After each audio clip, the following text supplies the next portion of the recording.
তো hello everyone, সবাইকে welcome বিশ্বাস জিকে ইউটিউব চ্যানেলে।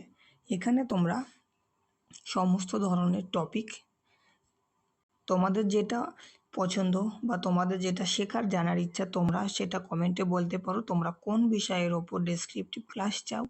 আজকে প্রথম, তাই আজকে আমি শুরু করছি প্রথম ক্লাস, আমার ইচ্ছা মতন একটা ক্লাস, যেটা হচ্ছে পৃথিবীর অভ্যন্তরীণ ভূপ্রকৃতি দিয়ে। এর পরবর্তীতে তোমরা জানিও তোমাদের কোন ক্লাস চাই, কোন বিষয়ের ওপর, তার ওপরে আমি ক্লাস করব। তো থিঙ্ক অলওয়েজ পজিটিভ ভাইবস, এটা নিয়েই আমরা আজকে ক্লাস শুরু করছি। পৃথিবীর অভ্যন্তরীণ ভূপ্রকৃতি আমরা তিন ভাগে ভাগ করতে পারি। পৃথিবীর একদম ওপরের স্তর, যেটাকে বলা হয় ক্রাস্ট, যেটাকে বলা হয় কি ক্রাস্ট। এরপর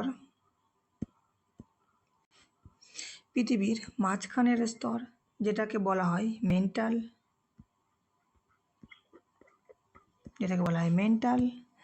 এবং পৃথিবীর একদম নিচের স্তর গভীরের, যেটাকে বলা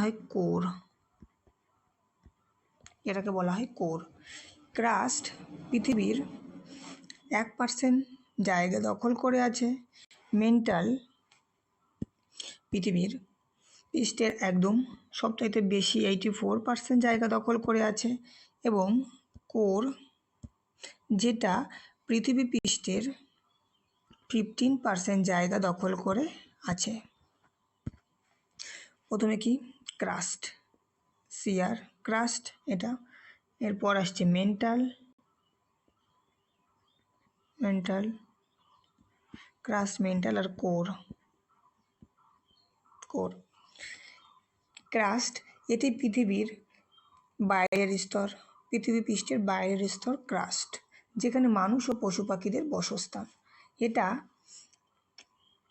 সিয়াল নামেও পরিচিত, যেটা সিলিকন এবং অ্যালুমিনিয়াম দিয়ে তৈরি।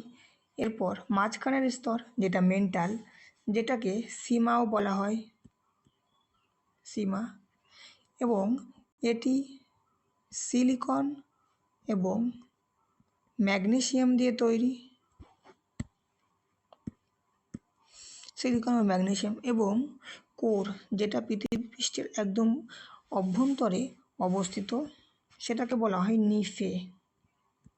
নিফে বলা হয় এটিকে। এবং এটিকে আবার দুভাগে ভাগ করা হয়, আউটার কোর এবং ইনার কোর।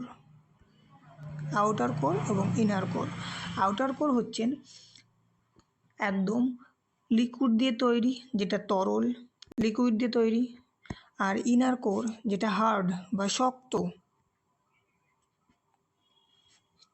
তো এই হচ্ছে পৃথিবী পৃষ্ঠের অভ্যন্তরীণ গঠন, যেটা ক্রাস্ট পৃথিবী পৃষ্ঠের 1% অবস্থান করে এবং এখানেই মানুষজনের বসবাস।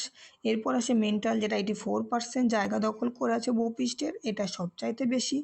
এরপর আছে কোর, যেটা 15% ভূপৃষ্ঠের জায়গা দখল করে আছে। ক্রাস্টকে বলা হয় সিয়াল, যেটা সিলিকন এবং অ্যালুমিনিয়াম দিয়ে তৈরি।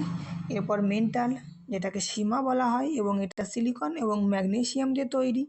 এরপর নিফে, যেটাকে দুভাগে ভাগ করা হয়, এর আউটার কোর এবং ইনার কোর। আউটার কোরকে বলা হয়, আউটার কোর ভীষণই তরল বা লিকুইড দিয়ে তৈরি, এবং ইনার কোর যেটা ভেতরে, সেটা সলিড, ভীষণ শক্ত। তো আজকে প্রথম ক্লাস, তাই জন্য এটুকুই থাকলো। তোমরা কিছু শিখতে পেরেছো কি না সেটা কমেন্টে জানিও, এবং তোমরা আগে জানতে কি নতুন কিছু শিখেছো সেটাও কমেন্টে জানিও। এর পরবর্তীতে তোমরা কিসের ক্লাস দাও সেটাও জানিও। এছাড়াও বিশ্বাস জিকে ছাড়াও বিভিন্ন ধরনের পরীক্ষার সিনোনম অ্যান্টোনম, যেগুলো প্রতিটা পরীক্ষার প্রচণ্ড গুরুত্বপূর্ণ, তোমরা এর প্লেলিস্টও এই চ্যানেলে পেয়ে যাবে, সেটা দেখো।